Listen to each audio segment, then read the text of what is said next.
صلو علی محمد و آل محمد۔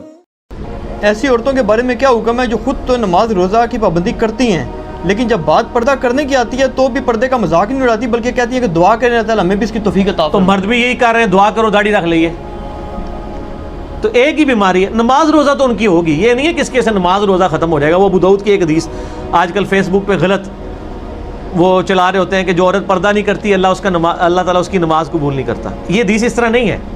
وہ نماز کی حالت میں ہے کہ جو سر نہیں ڈھانپتی، نماز کی حالت میں وہ پروٹوکول ہے عورت کے لیے۔ نماز میں جو حجاب ہے نا، یعنی سر کا ڈھانپنا، وہ نہیں کرے گی تو نماز اس کی نہیں ہوگی۔ یہ نہیں ہے کہ وہ جو پردہ نہیں کرتی اس کی نماز نہیں ہوتی، نماز تو ہو جائے گی۔